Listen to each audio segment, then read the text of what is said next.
Oh, someone asked fragrance. I left the bottle over there, but it doesn't matter. It's a simple bottle. Pomegranate Noir by Joe Malone. And Pomegranate Noir on the top is very, very fruity. It's watermelon, raspberry, rhubarb. I'm trying to remember what else I remember in the top of this is like of course, pomegranate. Pomegranate plum is in there. The middle, the mid sort of notes of this that connect it to the base are there's a lot of resin, so it gets really creamy there in the middle. We're talking about Apopanox, Olibanum.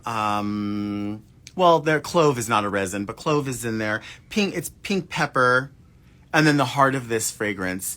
There's a lot of oh gosh, there's a lot of like cedar. There's a lot of like wood in this. There's a lot of wood. Patchouli. Of course, I love patchouli. Musk, amber. So, it's a creamy fragrance, if that makes any sense, even though it does say pomegranate noir. There's something about it that gets creamy, woodsy, peppery.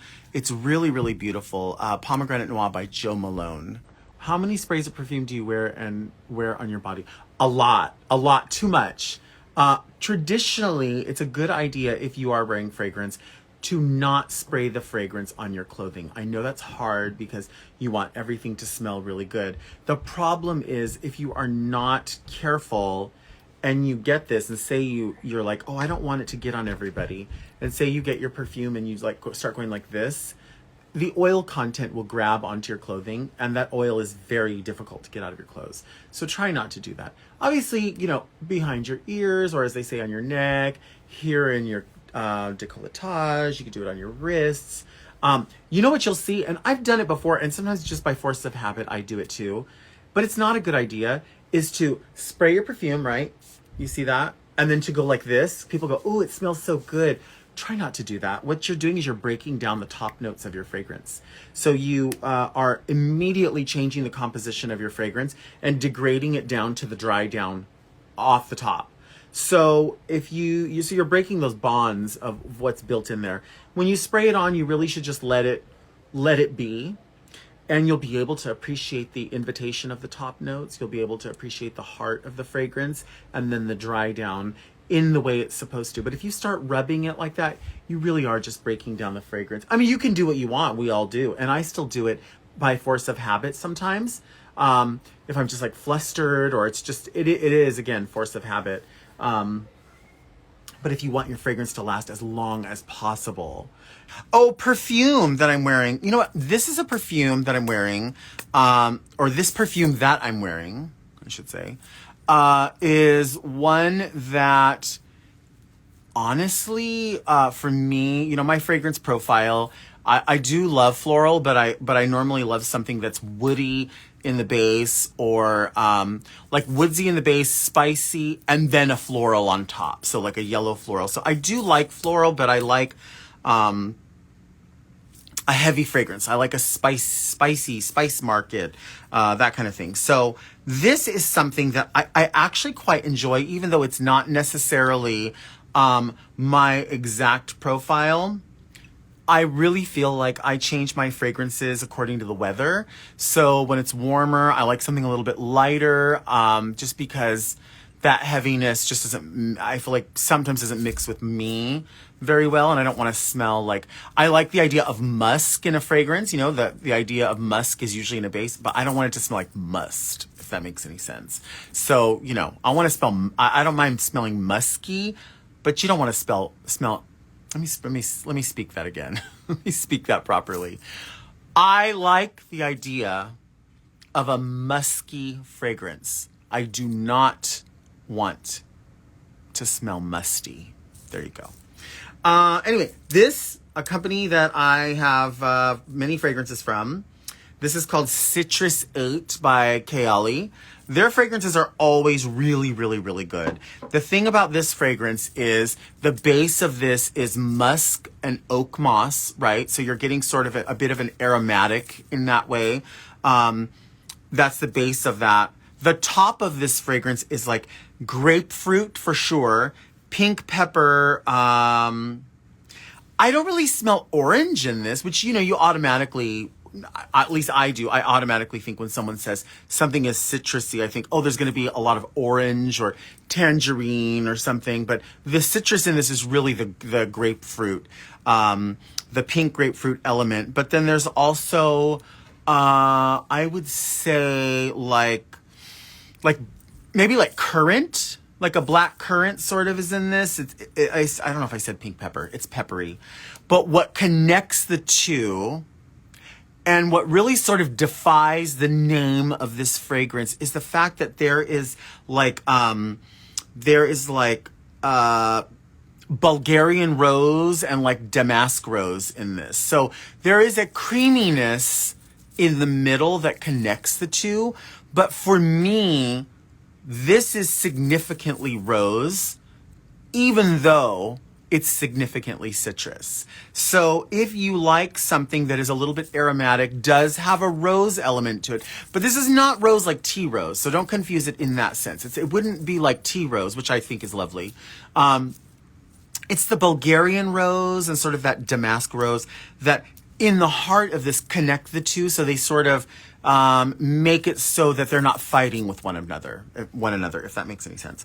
And then the dry down of this, meaning like what's going to happen a little bit later, is the musk and the rose will stick around for a long time. It does last. It is.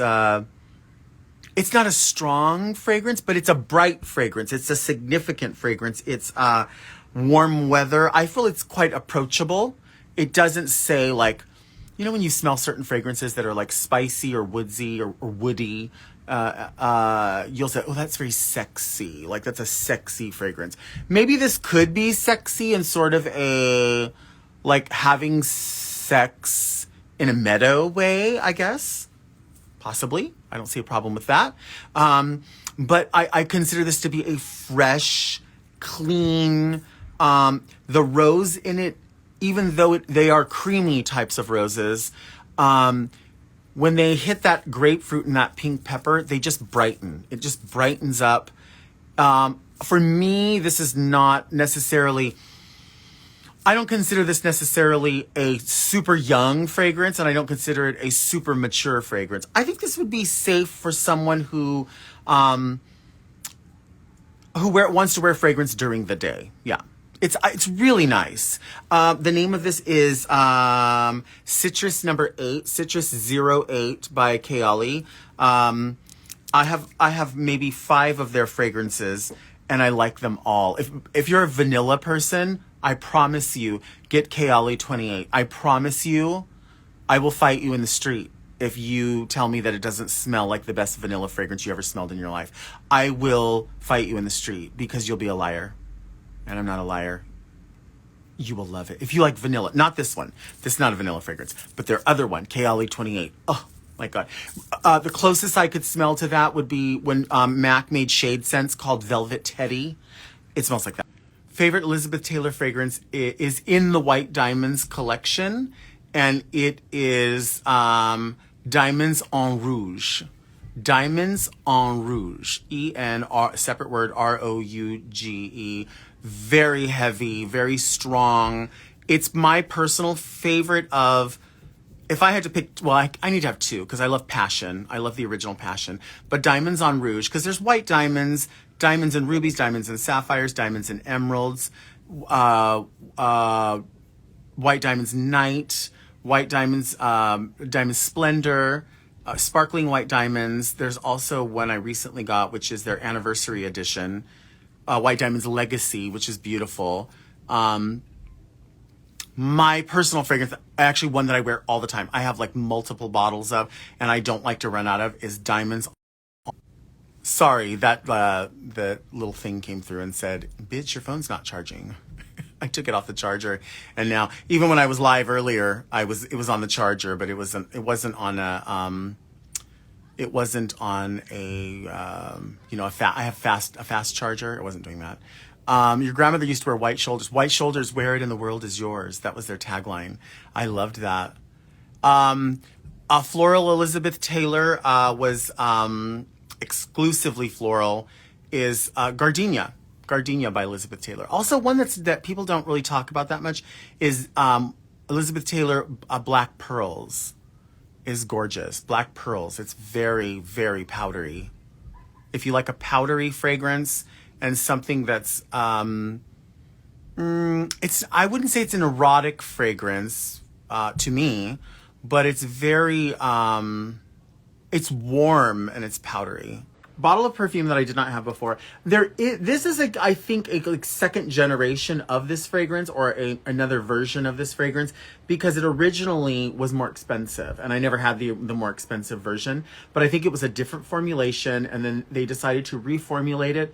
I want to say 2016 maybe, and market it as a more affordable approach to the same thing. This is McQueen by Alexander McQueen. And not terribly expensive right now. And when I say that, I mean, you know, if it's over $1 and you don't have $1, then it's expensive. But in the game of, you know, going to a department store or something, I do believe that this is probably under $50 now. I'm guessing this is a 1.7. I don't, honestly, when I have my contacts in, I can't see up close. But this is I want to say this is a traditional white floral. So a traditional white floral, a bit of a yellow floral. This opens with like, interesting, because I think it might be my only fragrance that opens with a bit of clove. There's a bit of clove in the opening, definitely pink pepper, definitely black pepper. So what that says to you in the opening is that you are going to get a spiciness, right? So there is going to be a spiciness in this, but the heart of this is like jasmine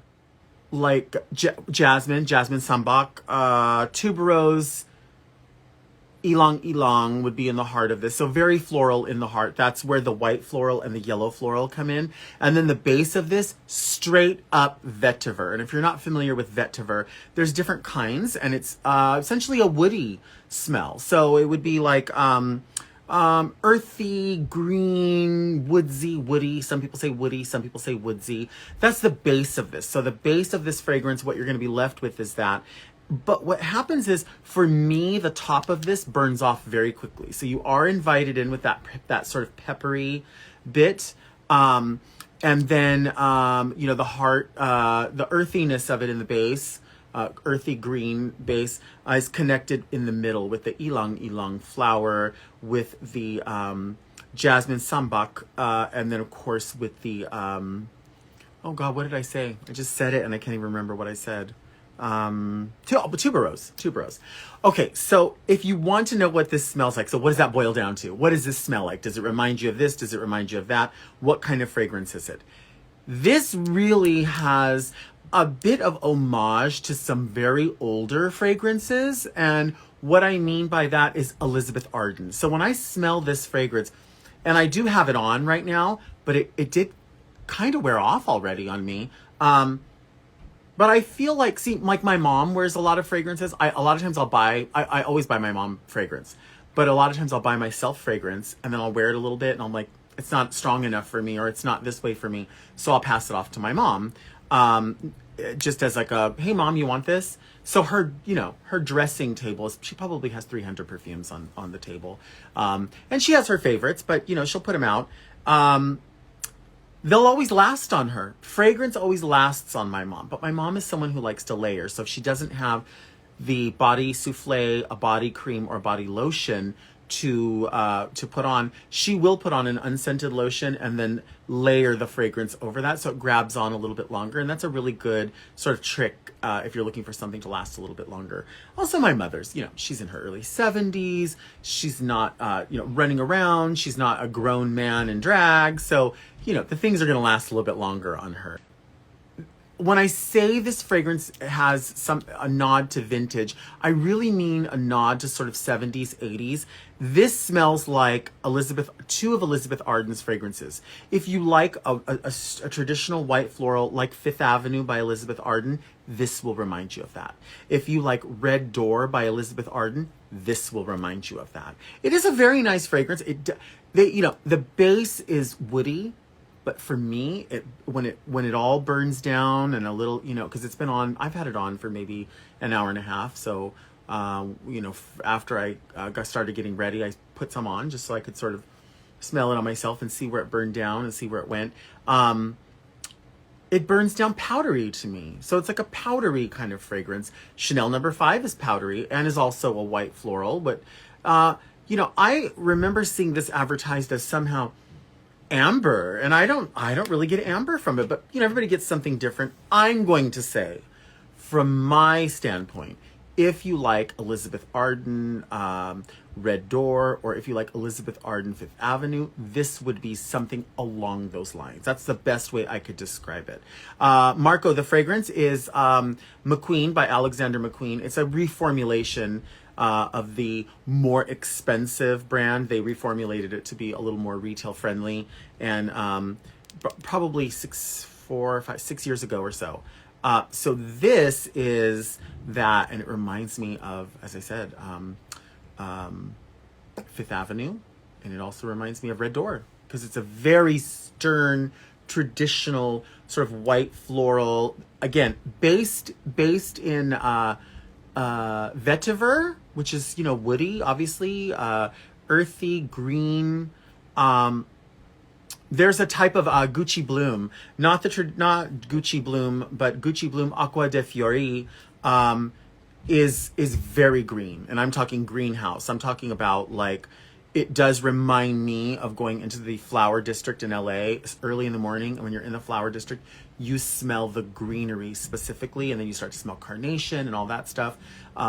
That is very, very like the Gucci Bloom Acqua di Fiori is that green. This is not that green, but because vetiver is generally noted as green, earthy, mossy, and that's the main base of this, you would think that would translate over into the dry down, but it doesn't.